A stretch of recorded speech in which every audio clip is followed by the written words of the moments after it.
Η πυρκαγιά του 1917, από την οποία συμπληρώνονται φέτος 100 ολόκληρα χρόνια, είναι μία μόνο από τις πολλές που έχουν συμβεί κατά καιρούς στη Θεσσαλονίκη. Πριν από αυτήν υπήρχε η πυρκαγιά του Σεπτεμβρίου του 1890, πυρκαγιές της δεκαετίας του 1840, του 1866, μια τεράστια πυρκαγιά του 1622, οι οποίες άλλαξαν κάθε φορά, ας πούμε, μεγάλα τμήματα του κέντρου της πόλης.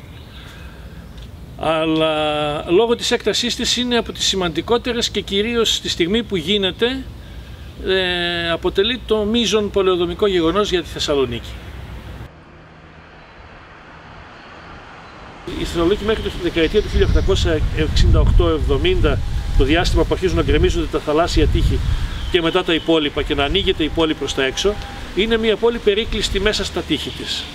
98% του πληθυσμού της ζει μέσα στα τείχη. Οι δραστηριότητες εξωτερικά είναι ελάχιστες. Η επικοινωνία δεν είναι πολύ μεγάλη. Η πόλη είναι ακόμα μεσαιωνική.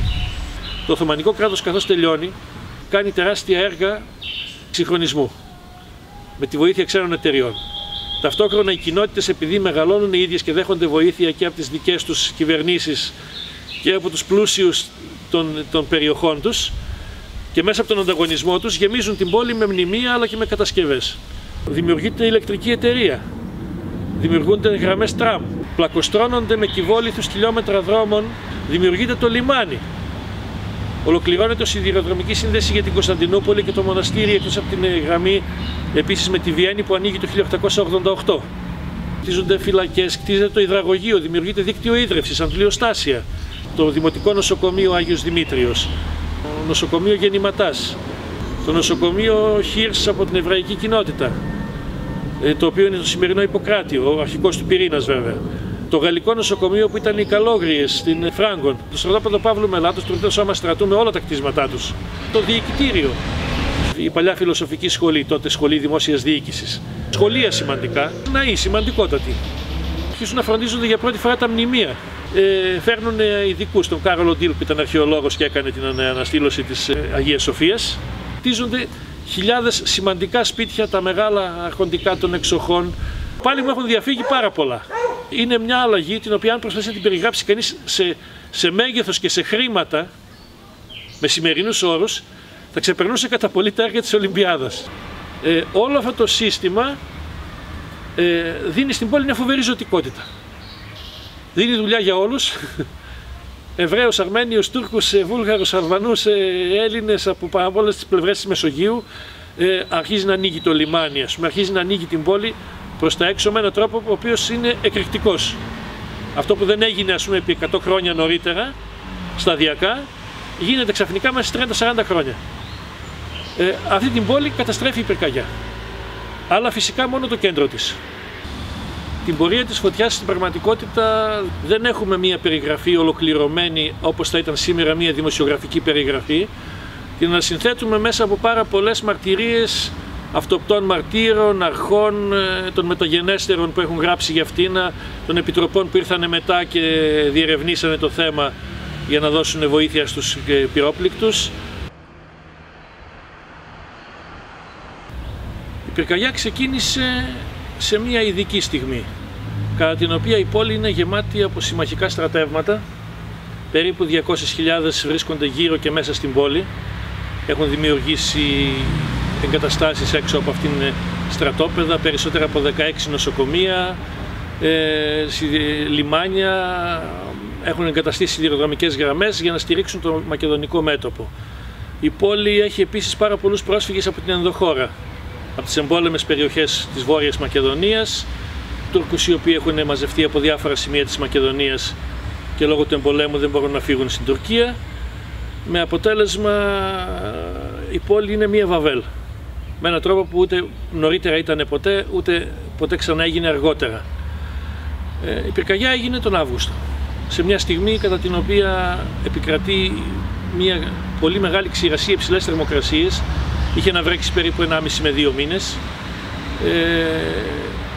Η πόλη δεν διαθέτει πυροσβεστική υπηρεσία, σύγχρονη τουλάχιστον. Υπάρχουν τουλουμπατζίδες οι οποίοι είναι πρωτόγωνα μέσα ουσιαστικά. Δεν υπάρχει επίσης οργανωμένη διοίκηση με την έννοια που την ξέρουμε σήμερα, διότι λόγω της ρήξης του ελληνικού κράτους, του Κωνσταντίνου και του Βενιζέλου, σε σχέση με το αν η Ελλάδα πρέπει να συμμετέχει στον πόλεμο και της επέμβασης των Δυτικών στη Θεσσαλονίκη στο τέλος του 1915, οι ελληνικές δυνάμεις έχουν στην ουσία αποχωρήσει. Η πόλη είναι σχεδόν υπό τον έλεγχο των Δυτικών, Άγγλων και Γάλλων, κυρίως δευτερευόντως κάποιων Σέρβων, οι οποίοι συμμετέχουν μαζί τους. Η φωτιά ξεκίνησε στις 5 Αυγούστου με το Ιουλιανό ημερολόγιο, 18 με το ημερολόγιο που χρησιμοποιούσαν οι Δυτικοί. Το ελληνικό κράτος όμως χρησιμοποιούσε το Ιουλιανό. Σάββατο μεσημέρι, γύρω στις 3 παρατέταρτο κατά τις περισσότερες μαρτυρίες, από ένα σπίτι το οποίο βρισκόταν στη σημερινή πλατεία Μουσχουντή ή πλατεία Παλιάς Λαχαναγοράς, στη βορειοδυτική πλευρά της πόλης. Τυχαίο γεγονός. Έχουν ελεγχθεί πάρα πολλά πράγματα γι' αυτό, έχει δημιουργηθεί μια μεγάλη μυθολογία και πολλές ιστορίες, θεωρίες συνωμοσίας. Ο παππούς μου εκείνη την εποχή, του πατέρα μου, ο πατέρας ήταν στρατιώτης στη Θεσσαλονίκη και μέχρι το τέλος της ζωής του επέμενε στεναρά ότι τη φωτιά ξέρουμε πολύ καλά ότι την έβαλαν οι Γάλλοι. Αυτό δεν είναι αλήθεια. Παρόλο που και τότε το πίστεψαν πάρα πολύ, κανένα στοιχείο δεν το δείχνει. Ούτε η πορεία της εξέλιξης της φωτιάς, τα γεγονότα όπως διερευνήθηκαν, οι περιγραφές των μαρτύρων, και σε γενικές γραμμές τα πράγματα εξελίχθηκαν ακριβώς όπως θα εξελισσόταν σε μια πραγματικά τυχαία πυρκαγιά. Την ημέρα που ξεκίνησε η φωτιά στη Θεσσαλονίκη φυσούσε ισχυρός βαρδάρης. Ο βορειοδυτικός άνεμος από την περιοχή χονδρικά της Νεάπολης, της Παναγίας Φανερωμένης, προς το κέντρο της πόλης. Η φωτιά χέσπασε σε ένα μικρό προσφυγικό σπίτι ιδιοκτησίας Τούρκων, οι οποίοι τον νοικιάζαν όμως σε Έλληνες πρόσφυγες, μάλλον από τη Θράκη. 2 γυναίκες στο σπίτι, είναι γνωστά τα ονόματά τους, μετά από το γεγονός κατηγορήθηκαν για τον εμπρισμό και αθωώθηκαν, γιατί το τότε δικαστήριο έκρινε ότι ήταν τυχαίο γεγονός, ήταν ατύχημα. Το σπίτι αυτό βρισκόταν στον αριθμό 3 της παλιάς Ολυμπιάδος, στην δυτική πλευρά της πλατείας Μοσχουντή. Τα σπίτια αυτά ξύλινα ως επιτοπλίστων, τα παλιά οθωμανικά ή παραδοσιακά μακεδονίτικα σπίτια, έγιναν παρανάλωμα τους πυρός πολύ γρήγορα. Η φωτιά, λόγω και της διάχυσης αρμοδιοτήτων, δεν ανησύχησε κανέναν. Φαίνεται από τις πρώτες μαρτυρίες ότι το θεώρησαν μία από τις πολλές. Οι εφημερίδες της εποχής έχουν κάθε μέρα, ακόμα και μερικές περιπτώσεις όπου μέσα στα σπίτια καήκαν άνθρωποι, υπάρχουν τυχαίες φωτιές. Συνεχώς. Συμβαίνουν αδιάκοπα, διότι ζουν πάρα πολλοί άνθρωποι μέσα στα σπίτια σε μεγάλες συνθήκες φτώχειας, χωρίς ιδιαίτερα μέτρα, και ατυχήματα συμβαίνουν συνέχεια. Αυτό το οποίο λένε για πρώτη φορά είναι ότι είναι ένα ακόμη ατύχημα. Υπάρχει μία μαρτυρία ενός αξιωματικού Γάλλου, ο οποίος αναφέρει ότι πληροφορήθηκε γύρω στις 3 ότι υπάρχει μια τέτοια φωτιά και αναγράφει στα σημειώματά του, μαθαίνουμε για μια πυρκαγιά, λέει, στη βορειοδυτική πλευρά κοντά στα τείχη, άλλη μία μικροζημιά, λέει, άλλη μία, άλλο ένα ατύχημα, λέει, άλλοι μερικοί δυστυχισμένοι, που θα οθηθούν ακόμα χειρότερα, πιο κάτω στην πυραμίδα της δυστυχίας, χάνοντας και τα τελευταία υπάρχοντά τους, βλέπουμε, λέει, μέσα στη γενική αδιαφορία του πληθυσμού.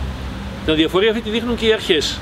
Δεν κινητοποιείται στην αρχή κανένας. Θεωρούν ότι είναι απλώς μια τοπική φωτιά. Θα κάνουν 1-2 σπίτια και θα τελειώσει η ιστορία. Αυτός ο Γάλλος αναφέρει στις σημειώσεις των ημερολογίων του ότι από περιέργεια ανέβηκαν πάνω να δούνε, φτάνουν γύρω στις 3,5 με 4 στην πλατεία, στην περιοχή. Τότε δεν ήταν πλατεία, ήταν απλά απλή δρόμοι, διασταύρωση δρόμων. Και συναντούν να καίγονται περίπου 12 σπίτια. Να έχει επεκταθεί εξαιρετικά η φωτιά και τότε, λέει ότι υποπτεύομαι, λέει, ότι μπορεί να γίνει τεράστια καταστροφή. Οι υπόλοιπες αρχές δεν κάνουν σχεδόν τίποτα. Στέλνουν κάποιες στοιχειώδεις πυροσβεστικές δυνάμεις. Δεν υπάρχουν εκείνη την εποχή ακόμα, δεν υπάρχουν καν αυτοκίνητα αντλίες όπως σήμερα με νερό. Οι δρόμοι είναι αρκετά στενοί. Ο κόσμος αρχίζει να πανικοβάλλεται. Είναι χαρακτηριστικό από την ένταση του ανέμου ότι τα σπίτια που είναι πίσω και στις 2 πλευρές αυτού του σπιτιού που κάηκε δεν καίγονται. Το μόνο σπίτι που καίγεται είναι το ένα διπλανό του. Το αριθμός 1 της Ολυμπιάδος, και μετά η φωτιά πηδάει απέναντι. Και αρχίζει να αναπτύσσεται σαν βεντάλια, κινούμενη ανατολικά, νοτιοανατολικά και νότια. Στην αρχή μέσα σε 1 ώρα περίπου 12 σπίτια, και από τη συνέχεια αρχίζει να γίνεται πλέον ανεξέλεκτη. Τότε αρχίζουν όλοι να πανικοβάλλονται. Αρχίζουν οι δρόμοι να γεμίζουν με ανθρώπους οι οποίοι τρέχουν με τα υπάρχοντά τους προσπαθώντας να σώσουν οτιδήποτε. Ό,τι κρατάνε, λέει, οι άνθρωποι που κουβαλούσαν στην πλάτη μια ντουλάπα, ρούχα, τα παιδιά τους, να σέρνουν μέσα σε κάρα, να προσπαθούν να βάλουν κάτι και να τρέχουν. Υπήρξαν περιστατικά λαιλασίας, ακόμα και από γείτονες και φυσικά και από στρατιώτες. Ειδικά για τους Γάλλους κυκλοφορούσε η πληροφορία, φήμη, ότι υπήρξαν περιπτώσεις στις οποίες ζητήσαν χρήματα για να φορτώσουν τα υπάρχοντα κάποιων εύπορων ή εμπόρευμα επιχειρήσεων στα λιγοστά φορτηγά, γιατί τότε τα μόνα φορτηγά που υπήρχαν στη Θεσσαλονίκη είναι των συμμάχων. Και ενώ ουσιαστικά η υπηρεσία τους έχει στείλει για να βοηθήσουν, εκμεταλλεύονται προσωπικά την ιστορία, διότι οι κατεστραμμένοι είναι πολύ περισσότεροι από τη δυνατότητα του οχήματος. Οπότε ουσιαστικά πρέπει να κάνουν επιλογή. Και στην επιλογή πέφτει πολύ συχνά το μπαξίσι. Στις 5:30 ώρα περίπου καίγεται το Σατλί Τζαμί Προξένων και Κασάνδρου, δίπλα στο διοικητήριο. Στις 6 ώρα οι φλόγες αρχίζουν να απειλούν το διοικητήριο, το οποίο διοικητήριο όμως, επειδή έχει μεγάλη αυλή, ήταν σύγχρονο κτίσμα, αρκετά στερεά δομημένο, δεν παρουσίαζε εμφανή ξυλία πουθενά, και οι υπάλληλοι και οι στρατιώτες πέσανε πάνω να το σώσουν, διασώθηκε. Η φωτιά συνεχίζει να καίει ανεξέλεγκτα νότια, κατευθυνόμενη και νοτιοανατολικά προς τη Βενιζέλο, αλλά κυρίως μέσω της Λέοντος Σοφού, που τότε έφτανε μέχρι την Αγίου Δημητρίου, να κατευθύνεται προς την Εγνατία. Εν τω μεταξύ ο πανικός μεγαλώνει σε όλη την πόλη. Πιστεύουν οι σύμμαχοι ότι μπορούν να τη σταματήσουν στην Εγνατία. Προσπαθούν να ανατινάξουν κάποια σπίτια στο διοικητήριο γύρω και στην Εγνατία. Ένα είδος αντιπυρικής ζώνης. Κυρίως αυτό τροφοδότησε το μύθο ότι οι Γάλλοι βάλαν τη φωτιά, διότι θεωρούσαν ότι αυτές οι ανατινάξεις αντί να κάνουν καλό, κάνανε κακό. Στην πραγματικότητα δεν κάνανε τίποτα, διότι τα σπίτια αυτά είναι κυρίως ξύλινα. Η ανατίναξή τους δημιουργεί πάλι μια έφλεκτη μάζα από ξύλα που προέχουν από παντού και η φωτιά απλώς συνεχίζει το δρόμο της χωρίς κανένα πρόβλημα. Ένα γεγονός που επηρέασε επίσης, όχι καθοριστικά κατά τη γνώμη μου, είναι η έλλειψη νερού. Η πόλη ουσιαστικά υδροδοτείται από κάποιες γεωτρήσεις στο Καλοχώρι και τα νερά που έρχονται από το Κορτιάτι. Είχε ως το 1915 για τον πληθυσμό της, που ήταν 160-170 χιλιάδες ας πούμε, επαρκές νερό. Όταν όμως πρέπει να καλύψει τις ανάγκες 250.000 παραπάνω προσφύγων και ξένων στρατιωτών, δημιουργούνται τεράστιες ανάγκες, τις οποίες το δίκτυο αδυνατεί να καλύψει. Παρά τις προσπάθειες και των Γάλλων που δημιούργησαν κάποια υδραγωγεία και βελτιώσανε το σύστημα, η πόλη πάσχει από λειψιδρία. Δεν έχει όλες τις ώρες νερό. Επίσης, το δίκτυο με τις σωλήνες δεν έχει φτάσει ακόμα σε όλη την πόλη. Υπάρχουν πάρα πολλά μέρη ανάμεσα, τα οποία ιδρεύονται από τις παλιές βρύσες που είναι στις γωνίες των γειτονιών. Το κέντρο κάτω από την Εγνατία, σαφώς και γύρω στην Εγνατία και προς το λιμάνι, έχει τροφοδοτηθεί. Η πίεση του νερού δεν είναι πολύ. Ζητούν λοιπόν να διακοπεί η ίδρυυση των στρατοπέδων, ώστε να μπορέσει να αυξηθεί η πίεση και να μπορέσουν να χρησιμοποιήσουν όσο νερό απομένει. Ακριβώς στο πλαίσιο του ότι οι Δυτικοί δεν θεωρούν τόσο σοβαρή στην αρχή την κατάσταση, στην αρχή αρνούνται. Στη συνέχεια βέβαια, όταν καταλαβαίνουν τον κίνδυνο, είναι πλέον αργά, δηλαδή και να το επιτρέψουν δεν έχει πια νόημα. Η καταστροφή έχει γίνει ανεξέλεγκτη. Το μέτωπο είναι πάρα πολλές εκατοντάδες μέτρα, φτάνει κοντά στην Εγνατία γύρω στις 9 με 10 το βράδυ, καθώς ο Βαγδάρης συνεχίζεται. Η Εγνατία όμως τότε δεν έχει καμιά σχέση με τη σημερινή. Είναι ένας δρόμος ο οποίος έχει γενικά ένα πλάτος γύρω στα 7 με 8 μέτρα, σε ορισμένα σημεία μόνο 6,5. Ουσιαστικά 2 ρεύματα σημερινά, 2 αυτοκίνητα σημερινά με δυσκολία περνάνε. Περνάει την Εγνατία γύρω στις 11 το βράδυ χωρίς να υπάρξει κανένα πρόβλημα. Η φωτιά υπερπηδά τα σπίτια και απλώνεται κατεβαίνοντας προς το λιμάνι. Πρώτο συναντάει τη θάλασσα γύρω στις 11.30 ώρα τη νύχτα, ανάμεσα στην Βενιζέλου και στην Αριστοτέλους. Και στη συνέχεια φαίνεται ότι ο άνεμος αρχίζει να αλλάζει. Καθώς έχει νυχτώσει, σταματάει ο ισχυρός βοριάς, πέφτει ο άνεμος και αρχίζει να φυσάει ένας άνεμος ο οποίος ανεβαίνει από τη θάλασσα. Αυτό στρέφει τις φλόγες καταρχήν να γυρίσουν πίσω και αρχίζουν οι φλόγες από αυτό το μέτωπο να ανεβαίνουν και πάλι προς τα πάνω. Γύρω στις κάποια στιγμή μετά τις 12 ας πούμε, αρχίζουν να απειλούν την περιοχή πάνω από την Εγνατία και πάλι ανεβαίνοντας αυτή τη φορά. Κάποια ώρα της νύχτας αργά, μετά τις 12, οι φλόγες φτάνουν και αρχίζουν να καίνε το ναό του Αγίου Δημητρίου.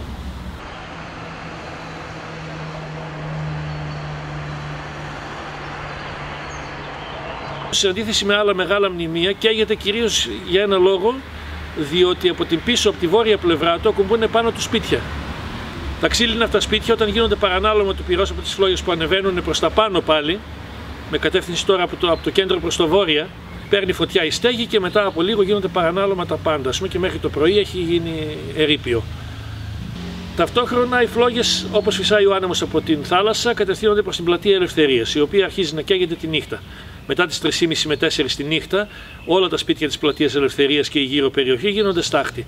Εκεί είναι σημαντικά ξενοδοχεία, πολυκαταστήματα της εποχής, το Ροσδιμπακ, το Stein που σώζεται μέχρι σήμερα, το Τίρινγκ, μεγάλο πολυκατάστημα τετραόροφο, ακριβώς απέναντι από το τέρμα του 5.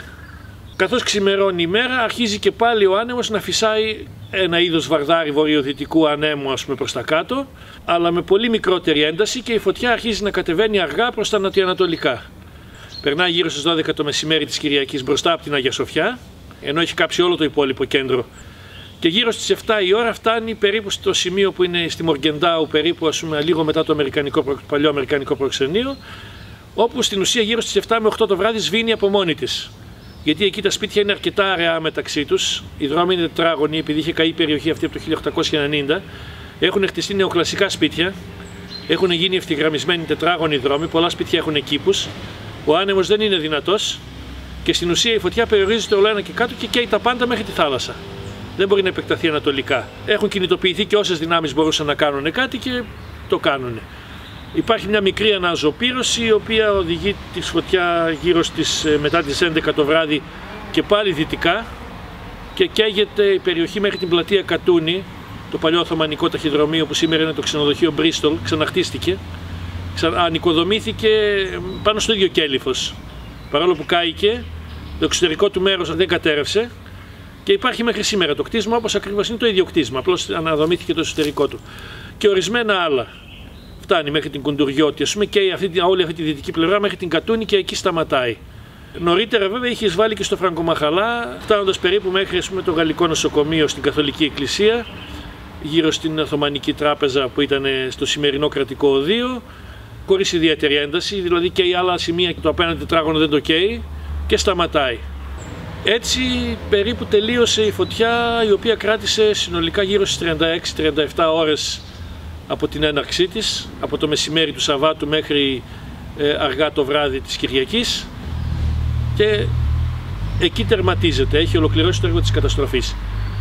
Οι προσπάθειες να τη σταματήσουν στην πραγματικότητα δεν έπαιξαν κανένα σχεδόν ρόλο, δηλαδή ούτε καν σοβαρή καθυστέρηση.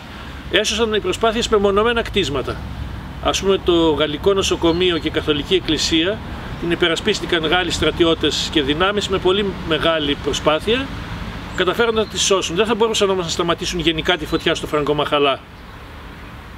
Απλώς οχυρώθηκαν σε κάποια σημεία και καταπολεμούσαν ό,τι μπορούσε να αρπάξει φωτιά.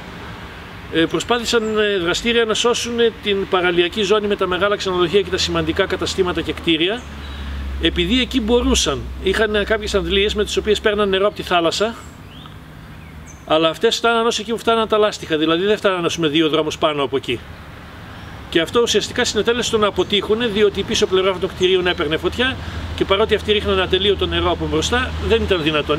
Στην πραγματικότητα η φωτιά έκαψε ό,τι έκαψε και έσβησε μόνη της, με την έννοια ότι έφτασε σε περιοχές οι οποίες ήταν αραιά δομημένες, δεν υπήρχε ισχυρή ένταση ανέμου, οι άνθρωποι προσπαθούσαν να προστατεύσουν ό,τι μπορούσαν και κάπως μπορούσαν να σβήσουν τα μικρά παρακλάδια, να μην γίνουν μεγαλύτερη καταστροφή. Επίσης ρίξαν το βάρος τους στο λιμάνι, το οποίο όμως δεν απειλήθηκε. Όταν η φωτιά το μεσημέρι της Δευτέρας πλέον έχει τελειώσει, αρχίζει η αποτίμηση. Η αποτίμηση είναι ένας όλεθρος.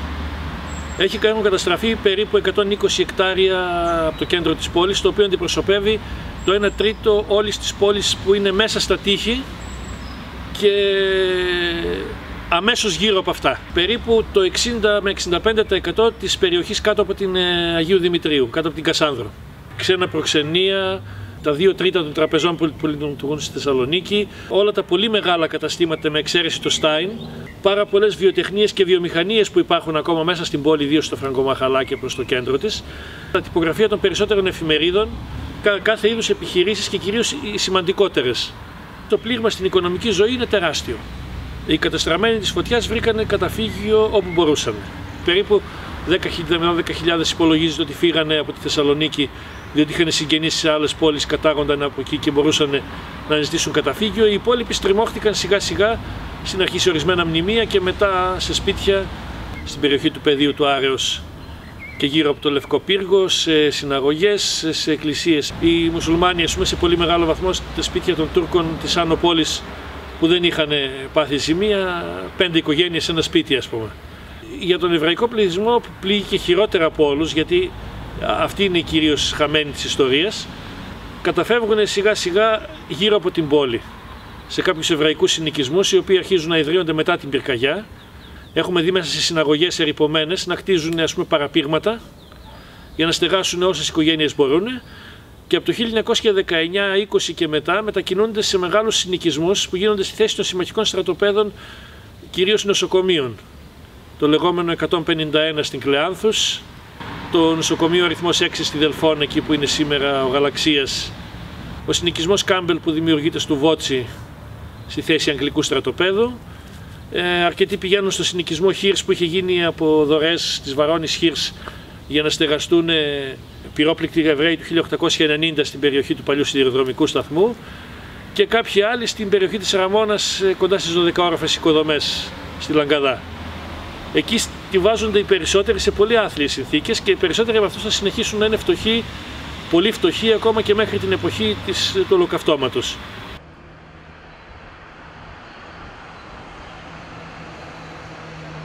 Μέρος μιας θεωρίας συνωμοσίας, όπως τη χαρακτηρίζω εγώ, γιατί δεν αποδεικνύεται από τα πράγματα, ότι η πυρκαγιά μπήκε για να εξυγχρονιστεί η πόλη και να αλλάξει η δημογραφική της σύνθεση, να καταστραφεί ο εβραϊκός και μουσουλμανικός πληθυσμός και να εξελληνιστεί κατά κάποιον τρόπο, και επίσης, ας πούμε, για διάφορους λόγους κερδοσκοπίας κλπ. Αυτό δεν είναι αλήθεια, διότι από την εξέλιξη της φωτιάς φαίνεται ότι καταρχήν δεν μπορούσε να την κατευθύνει κανείς εκεί που ήθελε. Η κατεύθυνση της φωτιάς εξαρτήθηκε κυρίως από την κατεύθυνση του ανέμου, η οποία δεν θα μπορούσε να έχει προβλεφθεί από κανέναν. Αμέσως μετά, το ελληνικό κράτος αποφάσισε να δημιουργήσει μια νέα πόλη πάνω σε νέο ρημοτομικό σχέδιο, και μέσα σε μερικές εβδομάδες από την καταστροφή το Υπουργικό Συμβούλιο συνεδριάζει και δημιουργεί μια επιτροπή από την Προεδρία του Παπαναστασίου, του μετέπειτα ιδρυτή του Πανεπιστημίου, και βγαίνει ένας νόμος τον Οκτώβριο, ο οποίος λέει ότι δεν θα επιτραπεί να επισκευαστεί ή να χτιστεί οτιδήποτε στην περιοχή που κάηκε. Η περιοχή θα επαναρρημοτομηθεί και θα γίνει πάνω σε νέο σχέδιο και τα οικόπεδα θα βγουν σε πληστηριασμό. Γίνεται μια καταγραφή, παίρνουν όλοι οι ιδιοκτήτες ένα ομόλογο με την αντικειμενική αξία των οικοπαίδων που έχουν χάσει, το οποίο μπορούν να το χρησιμοποιήσουν για τους πληστηριασμούς ώστε να αποκτήσουν τα νέα οικόπεδα. Αυτό θεωρείται γενικά ότι είναι μια απόδειξη του σχεδιασμού της φωτιάς, ότι υπήρχε πρόθεση. Στην πραγματικότητα όμως το σχέδιο, όπως φαίνεται, μπορούσε να εφαρμοστεί κάλλιστα και χωρίς τη φωτιά. Και δεν το διευκόλυνε, διότι απέτησαν αρκετά χρόνια για να ολοκληρωθεί όλη αυτή η ιστορία, και ο τρόπος που ολοκληρώθηκε δεν το δικαιολογεί. Δηλαδή, στο 40% του κέντρου κάτω από την Κασάνδρου που δεν κάηκε, δεν υπάρχουν σήμερα παρά μόνο 6 μετρημένα κτίσματα πρώτου 1917. Η ρημοτομία έχει αλλάξει τελείως. Έχουν δημιουργηθεί όλοι οι καινούργιοι δρόμοι, πλατείες, πλατεία Ναβαρίνου, η Γούναρη, οι περιοχές γύρω από την Καμάρα. Οι κατεστραμμένοι, ας πούμε, και οι κάτοικοι της πόλης γενικά ζητούν να είναι μόνο αυτοί να έχουν τη δυνατότητα συμμετοχής στον πληστηριασμό των νέων οικοπαίδων. Πράγμα το οποίο θα οθούσε τις τιμές πάρα πολύ χαμηλά. Όμως τεράστιες ομάδες κερδοσκόπων, τραπεζών, ακόμα και του ελληνικού δημοσίου, το οποίο θα κέρδιζε από την υπόθεση αυτή, προτιμούν να ελευθερωθούν οι πληστηριασμοί και να μπορεί να συμμετέχει οποιοδήποτε. Στο μεταξύ μεσολαβεί η μικρασιατική καταστροφή και έτσι όλη η υπόθεση της ανοικοδόμησης ξεκινάει σοβαρά μετά το 22. Οι περισσότεροι πληστηριασμοί αρχίζουν να γίνονται από το 22, 23, 24, 25 μέχρι και το 26. Η ιδιοκτησιακή κατάσταση στο κέντρο, με όρους κοινοτήτων, δεν τροποποιείται δραματικά. Δηλαδή η περιοχή που κάηκε έχει περίπου 52% εβραϊκές ιδιοκτησίες. Στα μέσα της δεκαετίας του 30 το ποσοστό των εβραϊκών ιδιοκτησιών στην ίδια περιοχή είναι περίπου 48 με 49%. Δηλαδή ουσιαστικά είναι σχεδόν το ίδιο. Φυσικά λόγω της ανταλλαγής των πληθυσμών το 1923 και 1924 που φεύγουν από εδώ οι Τούρκοι και Όλα αυτά γίνονται ανταλλάξιμα οικόπεδα τα οποία περνάνε στο ελληνικό κράτος και εκποιούνται μετά σε πρόσφυγες, της Μικρασίας κυρίως. Οι τουρκικές ιδιοκτησίες εξαφανίζονται, ούτως ή άλλως. Από εκεί και μετά όμως, η μεγάλη μεταβολή αφορά την αλλαγή στην κοινωνική σύνθεση των ιδιοκτητών. Δηλαδή, ενώ στην αρχή ένα πάρα πολύ μεγάλο ποσό είναι μικροεπαγγελματίες, μικρομαγαζάτορες, οικογένειες, κάθε είδους, εβραϊκές, ελληνικές, οθωμανικές και τεχνίτες, ας πούμε, ακόμα και εργάτες ή υπάλληλοι σε οποιονδήποτε άλλον, τα σπίτια αυτά έχουν αρκετά μεγάλη αξία, αλλά ταυτόχρονα είναι πολύ δύσκολο να πουληθούν σε εκείνες τις συνθήκες. Στις καινούργιες συνθήκες, οι εκποίησεις φέρνουν στην πρώτη γραμμή τους κερδοσκόπους, αλλά επίσης και το απλό γεγονός ότι αναπροσαρμόζεται δραματικά η αξία των οικοπαίδων. Ας πούμε, ένα οικόπεδο το οποίο ήταν στο μέσο μιας γειτονιάς με φιδίσιους δρόμους πολύ στενούς, ξαφνικά βρίσκεται στη γωνία Αριστοτέλους με Τσιμισκή. Η αξία αυτού του οικοπαίδου τουλάχιστον δεκαπλασιάζεται, πολλές φορές ας πούμε φτάνει μέχρι και 20 φορές επάνω σε σχέση με την εκτιμημένη τιμή που τους δώσανε το ομόλογο. Ο άνθρωπος αυτός σε μια Ελλάδα γεμάτη πρόσφυγες το 22, 23, 24, με τεράστια ανεργία, με φοβερή φτώχεια, με οικονομική κρίση εκτός ορίων, είναι αδύνατον να συγκεντρώσει τα ποσά που του επιτρέπουν να συμμετέχει στην δημοπρασία και να χτυπήσει το σπίτι. Επιπλέον, πάρα πολλοί από αυτά τα ομόλογα τα σπάζουν νωρίτερα, πουλώντας τα στο 1 τρίτο, στο μισό της αξίας τους, σε κερδοσκόπους οι οποίοι σε ανθρώπους που έχουν πολλά λεφτά, όχι απλώς κερδοσκόπους μόνο με την έννοια την αρνητική, αλλά ανθρώπους οι οποίοι έχουν δυνατότητες και χρήματα και είναι σε θέση να αποταμιεύουν αυτά τα πράγματα, τα οποία για αυτούς είναι αληθινό χρήμα, είναι μια επένδυση. Το αποτέλεσμα είναι ότι ένα πολύ μεγάλο μέρος της καμένης ζώνης περνάει στα χέρια ανθρώπων οι οποίοι έχουν λεφτά. Πολλοί από αυτούς δεν είναι καν Θεσσαλονικής. Πολύ μεγάλος αριθμός οικοπαίδων περνάει σε μονές του Αγίου Όρους, για παράδειγμα. Έτσι λοιπόν εγκαθίσταται μια μεσαία κυρίως τάξη, συχνά και πολύ ανώτερη τάξη. Πάρα πολλά μέγαρα στο κέντρο έχουν ονόματα. Πώς λέμε μέγαρο Βαρβιτσιώτη, γιατί τα κτίζει κάποιος ο οποίος έχει τα χρήματα και μετά το διαθέτει για εμπορικές χρήσεις. Οι φτωχοί ως συνήθως βγαίνουν στα προάστια, τόσο στην Άνω Πόλη όπου φεύγουν οι Τούρκοι και έρχονται στη θέση τους πρόσφυγες, όσο και ανατολικά που αρχίζουν και δημιουργούνται η Τούμπα, η Χαριλάου, πυκνώνουν οι συνοικίες γενικά χαμηλότερα πάνω τη Βασιλής Όλγας Δελφών, το εσωτερικό της πόλης, δημιουργείται η Καλαμαριά, η Νεάπολη, η αρχή της Σταυρούπολης, η Βάρνα και οι Σικές. Μαζί με αυτούς και ένα μεγάλο μέρος του πληθυσμού, ο οποίος επιδιώκει καλύτερες συνθήκες ζωής, αλλά δεν μπορεί να τις αποκτήσει στο κέντρο λόγω της υψηλής τιμής των οικοπαίδων, κάνει το ίδιο και γεμίζει εβραϊκά σπίτια η περιοχή Ανάληψης, Στάση Γεωργίου, η Αγία Τριάδα, προαστιοποίηση κατά κάποιον τρόπο της εποχής. Ένα μεγάλο μέρος της καμένης περιοχής αντικαθίσταται από εμπορικές χρήσεις. Αυτή η αλλαγή ουσιαστικά έχει ολοκληρωθεί μέχρι το 1925-30, ιδιοκτησιακά έχει γίνει και αρχίζει μια τεράστια ανοικοδόμηση, η οποία αλλάζει τη μορφή της πόλης, δημιουργεί την εξαιρετική μεσοπολεμική Θεσσαλονίκη, την οποία κατέστρεψε η ανοικοδόμηση της αντιπαροχής από το 58 ως χοντρικά το 83, λέω εγώ, ας πούμε, αν θέλει κανείς να το περιγράψει. Το επίκεντρο της διαδικασίας είναι αυτό. Δηλαδή, φαντάζεται κανείς μια Ελλάδα η οποία είναι πάρα πολύ φτωχή, χτυπημένη από την κρίση, έχει πολύ μεγάλη ανεργία, ταυτόχρονα όμως έχει μια ζωτικότητα την οποία δεν τη βλέπουμε σήμερα. Καταρχήν χτίζονται μέχρι το 1939 περίπου 1.800 μεγάλες οικοδομές στο κέντρο. Πολλά από αυτά είναι εντυπωσιακά μέγαρα, εξαιρετικά καλά κτισμένα και αριστουργήματα αρχιτεκτονικής. Επίσης, τράπεζες κτίζουν μεγάλα κτίρια, την Τράπεζα της Ελλάδος, η Εθνική Τράπεζα κάτω, η Ιωνική Τράπεζα. Αντίθετα, δεν κτίζονται διάφορα άλλα κτίρια που προβλέπει το σχέδιο Εμπράρ. Το σχέδιο Εμπράρ είναι το σχέδιο πάνω στο οποίο κτίστηκε η Νέα Θεσσαλονίκη. Αυτό πάνω στο οποίο έγιναν τα οικόπεδα για τα οποία λέγαμε προηγουμένως ότι δημοπρατήθηκαν. Τα πλάτη των δρόμων, η ρημοτομία της πόλης είναι ακριβώς αυτή που πρόβλεπε το σχέδιο από το 1921 που βγήκε η τελική μορφή του. Μικρές αλλαγές κατά τόπους έγιναν. Από σημαντικά κτίσματα που δεν άξιζε τον κόπο να γκρεμιστούν ή δεν μπορούσαν να αποζημιωθούν, από μικροσυμφέροντα, αλλά είναι επουσιώδεις περιπτώσεις. Η πραγματική παραβίαση του σχεδίου Εμπράρ ήταν ένα γεγονός το οποίο δεν μπορούσε να προβλέψει ούτε ο ίδιος, ούτε είναι η τυπική παραβίαση των σχεδίων και των προβλέψεων που είχαν γίνει από τις επιτροπές μέχρι το 1921-22. Είναι το γεγονός ότι από το 1955 με 58 και μετά κάτω από πολιτικές πιέσεις, από τις πιέσεις της αγοράς, της οικονομίας, από τις κρατικές ανάγκες, για πελατειακούς λόγους, αρχίζουν και δίνονται τεράστιες καλύψεις στα υπάρχοντα οικόπεδα που ανοικοδομούνται. Και καταλήγει το κέντρο να γεμίσει με οικοδομές 6όροφες, 7όροφες, 8όροφες στη θέση των 3όροφων και 4όροφων που πρόβλεπε το σχέδιο. Αυτό σημαίνει μια φοβερά αυξημένη πυκνότητα, με αποτέλεσμα το κέντρο να καταστεί ασφυκτικό. Επιπλέον αυτή η τεράστια κερδοσκοπία, ότι στη θέση ενός σπιτιού, ας πούμε, το οποίο είχε μονάχα 3 ορόφους με 8 ή 10 διαμερίσματα, μπορεί να χτιστεί ένα 9όροφο κτίριο γραφείων, το οποίο προσφέρει πολλαπλάσια έσοδα. Καταστρέφεται και αυτή η αρχιτεκτονική κληρονομιά του Μεσοπολέμου. Και έτσι κάπου εκεί τελειώνει το θέμα της πυρκαγιάς. Την ίδια εποχή, από το 1958-59, αρχίζει η καταστροφή των περιοχών που δεν είχαν καταστραφεί από την πυρκαγιά. Η νέα ρημοτόμηση, η οποία μέχρι το 1970-75, το πολύ 85, έχει ολοκληρωθεί και έχουμε την πόλη όπως είναι σήμερα.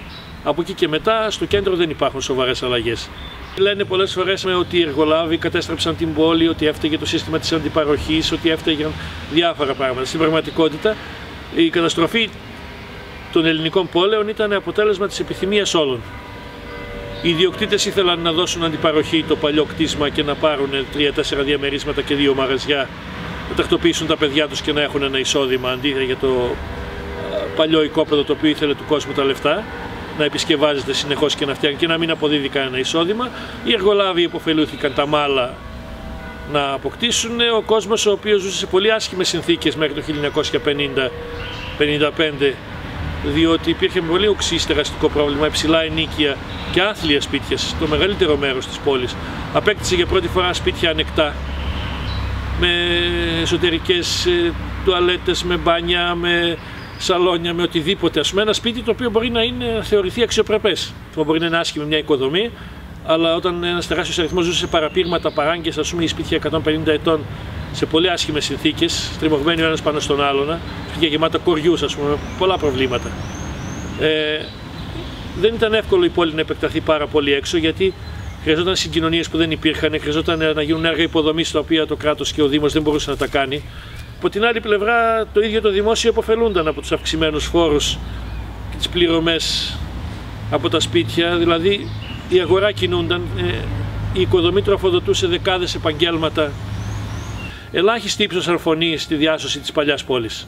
Αυτό φάνηκε ακόμα και μετά τους σεισμούς του 1978 στην Άνω Πόλη, της οποίας ένα τεράστιο μέρος σωζόταν ακέραιο μέχρι τότε. Δυστυχώς αυτή ήταν η Ελλάδα εκείνης της εποχής.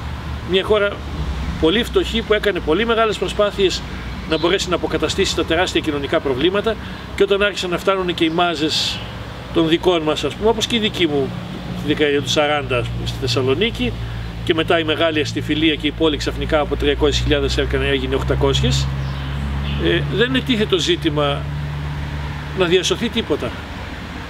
Και η Ελλάδα δεν είναι και η χώρα των σχεδίων.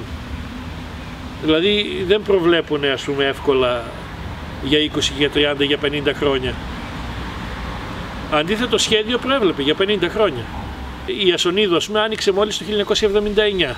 Το σχέδιο την πρόβλεπε το 1921. Χρειάστηκε όμως να περάσουν 50 τόσα χρόνια, ας πούμε, για να ολοκληρωθεί. Εγώ τη Θεσσαλονίκη μπορώ να την περιγράψω, και τις περισσότερες πόλεις της Ελλάδας, μπορώ να την περιγράψω σαν μια πόλη χαμένων ευκαιριών. Δηλαδή στο παρελθόν υπήρχαν πολύ μεγάλες ευκαιρίες να μεταβληθεί. Αλλά αυτό ήταν το επίπεδο, όχι αναγκαστικά χαμηλό, ήταν αυτό που ήταν. Δηλαδή όλοι θα θέλαμε μια διαφορετική, καλύτερη ενδεχομένως Ελλάδα, αλλά δυστυχώς με αυτή ξεκινήσαμε, με αυτή γεννηθήκαμε και με αυτή πορευθήκαμε. Η Θεσσαλονίκη σήμερα θα μπορούσε να κάνει μεγάλες βελτιώσεις στο κέντρο, εκμεταλλευόμενη το γεγονός ότι η κρίση έχει ρίξει πάρα πολύ τις αξίες και μπορούν να γίνουν κάποιες ορισμένες απαλωτριώσεις σχετικά πιο εύκολα, αλλά λείπουν τα χρήματα. Αυτή τη στιγμή που τα πράγματα διευκολύνονται από τη μία πλευρά, δυσκολεύουν από την άλλη. Η Θεσσαλονίκη είχε ένα μεγάλο πρόβλημα. Δεν διατηρεί την συνέχειά της ως πόλη. Είναι ζήτημα εάν, ας πούμε, μόλις ένα 3 ή 4% των σημερινών Θεσσαλονικαίων κατάγονται από Έλληνες οι οποίοι ζούσαν στη Θεσσαλονίκη πριν το 1912. Γι' αυτό ακριβώς εδώ εξαφανίζονται και τα τοπονύμια και οι μνήμες της πόλης γενικά. Σήμερα, ας πούμε, αρχίζουν να ξαναεμφανίζονται μερικά από αυτά τα ονόματα. Τι υπήρχε εδώ, τι υπήρχε εκεί. Υπάρχει ένα ανανεωμένο ενδιαφέρον τα τελευταία 20 χρόνια, το οποίο βοηθάει στο να αποκατασταθούν και μερικά μνημεία, γιατί εδώ τα μνημεία δυστυχώς δεν τα φροντίσαμε. Μερικά βυζαντινά σημαντικά μνημεία φροντίστηκαν. Τα Οθωμανικά καταστράφηκαν συστηματικά, ακόμα και πολύ αργά, δηλαδή μερικά διασωσόταν μέχρι τη δεκαετία του 50. Πολλά τζαμιά κατεδαφίστηκαν, δεν θεωρήθηκαν σημαντικά, λουτρά κατεδαφίστηκαν. Δεν φροντίστηκε η αρχιτεκτονική κληρονομιά και πολλές φορές η ανοικοδόμηση κατέστρεψε ακόμα και βυζαντινά μνημεία, τα οποία βρίσκουμε σε φωτογραφίες βυζαντινά ερείπια, σε φωτογραφίες της πυρκαγιάς ή λίγο πριν και ή λίγο μετά, τα οποία δεν γνωρίζουμε που βρίσκονται. Μέσα στο πλαίσιο αυτού του ενδιαφέροντος που υπάρχει τα τελευταία αρκετά χρόνια για το παρελθόν της πόλης, δημιουργήθηκαν και διάφορες ομάδες με τη βοήθεια και των σύγχρονων μέσων του Facebook, γενικά του ίντερνετ, το οποίο μας έδωσε πολύ μεγάλη πρόσβαση σε πολλά πράγματα. Ομάδες στις οποίες εμφανίστηκαν πάρα πολλές φωτογραφίες, εμφανίστηκαν πολλές πληροφορίες και δραστηριοποιήθηκαν πάρα πολλά άτομα τα οποία προηγουμένως δεν είχαν μέσο έκφρασης. Εγώ σχετίστηκα ιδιαίτερα με μια ομάδα η οποία ιδρύθηκε πριν από 8 χρόνια, τις παλιές φωτογραφίες της Θεσσαλονίκης, μια ομάδα του Facebook, η οποία στο μεταξύ κατάφερε να έχει περίπου εγγεγραμμένους μέχρι σήμερα 65 περίπου χιλιάδες μέλη. Είχα από παλιά ενδιαφέρον για την ιστορία και την αρχαιολογία της πόλης, αλλά μπορώ να πω ότι πάρα πολλά πράγματα τα συστηματοποίησα, ασχολήθηκα πιο σοβαρά, τα έμαθα εκεί. Πληροφορήθηκα πάρα πολλά πράγματα από άλλους ανθρώπους που επίσης γνωρίζανε και τη δυνατότητα να αποκτήσουμε πολλές φωτογραφίες και μια τεκμηρίωση που έλειπε. Σήμερα, ας πούμε, μόνο εγώ έχω πάνω από 20-22 φωτογραφίες. Στην ομάδα μας έχουν αναρτηθεί τουλάχιστον 40.000 από αυτές. Ούτε μία ούτε δύο, και σε εμάς φαινόταν απίστευτο. Κανείς δεν το πίστευε πριν από 4 χρόνια. Όταν ακόμα τα μέλη ήταν 12.000, ας πούμε, και οι φωτογραφίες ήταν 2-3.000, 5. Λοιπόν, ανοίχθηκαν διάφορα αρχεία, ψηφιοποιήθηκαν αρχεία και στο εξωτερικό και εδώ, και εμφανίζονται και από προσωπικές συλλογές και από τα πολιτήρια όπως είναι το eBay και λοιπά, ας πούμε. Καθημερινά έρχονται φωτογραφίες που μας δείχνουν την παλιά πόλη και συντελούν και στη μεταφορά και της μνήμης και θυμίζουν σε παλαιότερους. Αυτό το πράγμα ήταν αδύνατο να συγκεντρωθεί το 1980 ακόμα και από έναν πανεπιστημιακό, από την Ακαδημία Αθηνών, ας πούμε. Σήμερα μπορεί να το κάνει ο καθένας. Αρχίζει η πόλη και γίνεται ένα τεράστιο παιχνίδι, να το πω έτσι. Το παιχνίδι με την πολύ καλή έννοια. Την έννοια της εξάσκησης, της εκπαίδευσης. Ένα puzzle το οποίο συμπληρώνεται αδιάκοπα. Δεν μπορεί να το κάνει ούτε ένας άνθρωπος ούτε και 50 άνθρωποι σε 100 χρόνια, ας πούμε, γιατί είναι απίστευτα πολύπλοκο. Αλλά συνεχώς ανακαλύπτεις ψηφίδες οι οποίες οργανώνουν αυτό το πράγμα, ας πούμε, σε μία γνώση. Εγώ μπορώ να περιγράψω την παλαιά πόλη, την Οθωμανική πόλη, με ένα εκπληκτικό τρόπο, χωρίς να είμαι πραγματικά ειδικός ή χωρίς να είμαι, ας πούμε, πανεπιστημιακός ή ερευνητής κατ' επάγγελμα. Κάτι το οποίο σημαντικότατα άτομα του 70 ή του 60 ήταν εντελώς αδύνατο να το κάνουν. Γιατί δεν είχαν τις πηγές. Σήμερα όμως αυτές οι πηγές υπάρχουν. Οι φωτογραφίες οι γαλλικές υπήρχαν, αλλά δεν είχε κανείς πρόσβαση. Τα αρχεία του Ερυθρού Σταυρού, αρχεία ακόμα και από τη Σουηδία έχουν εμφανιστεί νοσοκόμες, ανθρώπους, απλούς Αγγλέζους ναύτες, απλούς Αγγλέζους αξιωματικούς, Γάλλους αξιωματικούς, των οποίων οι απόγονοι ανεβάζουν ή έχουν χαρίσει τα αρχεία σε πανεπιστήμια, τα οποία τα ψηφιοποιούν από πολλές περιοχές, από το Πανεπιστήμιο του Οχάιο, από το Κέμπριτζ, από πανεπιστήμια του Καναδά, του Οντάριο. Και σε αυτό βοηθήσαν οι ομάδες, όλες αυτές οι ομάδες, και ιδίως οι παλιές φωτογραφίες που είναι η μεγαλύτερη και μακροβιότερη προς το παρόν, και ελπίζουμε να υπάρξουν ακόμα περισσότερες και ακόμα καλύτερες στο μέλλον. Διακινδυνεύσα να πω ένα ρητό, ένα απόσπασμα που είχα βρει σε ένα βιβλίο και μου άρεσε πολύ. Πρόοδο έχουμε όταν οι συνηθισμένοι άνθρωποι μιας γενιάς μπορούν να λύσουν με ευκολία προβλήματα μπροστά στα οποία σκόνταψαν οι γίγαντες της προηγούμενης. Η πυρκαγιά της Θεσσαλονίκης, συμπερασματικά πλέον και κλείνοντας αυτή την αναφορά μας, μπορούμε να πούμε ότι ήταν μια τεράστια καταστροφή, η οποία στέρισε ένα μεγάλο πολιτιστικό πλούτο στην πόλη, καταστρέψε μνημεία, αρχεία και ένα μεγάλο τμήμα σημαντικών οικοδομών. Ταυτόχρονα όμως, όπως κάθε καταστροφή, ήταν και μια ευκαιρία. Αυτό που χάθηκε με την πυρκαγιά και με την εξαφάνιση των παλιών κατοίκων, με τον ένα ή τον άλλο τρόπο, δικαιολογημένα ή αδικαιολόγητα, είναι ότι η Θεσσαλονίκη πρώτης πυρκαγιάς ήταν μια εξαιρετικά ενδιαφέρουσα πόλη.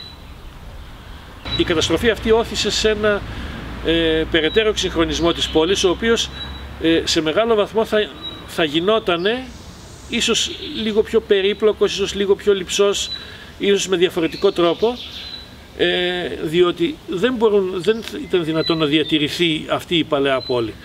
Λοιπόν, στο βαθμό που πάνω της δημιουργήθηκε μια πόλη η οποία σε ένα βαθμό τουλάχιστον είναι ευρωπαϊκή και η οποία ως κέντρο, αν αξιοποιηθεί και σήμερα, αν βελτιωθεί ενδεχομένως με αρκετές παρεμβάσεις, μπορέσει να μειώσει την κυκλοφορία, να αναδείξει κάπως περισσότερο τα μνημεία, να ολοκληρώσει την αναβάθμιση κάποιων γειτονιών, όπως πρόσφατα έγιναν κάποιες προσπάθειες στα Λαδάδικα και στο Φραγκομαχαλά, τις επισκευές κάποιων κτηρίων που γίνονται σήμερα και υπάρχει ένα ενδιαφέρον ως προς αυτό, θα μπορέσει να γίνει μια ενδιαφέρουσα πόλη και πάλι.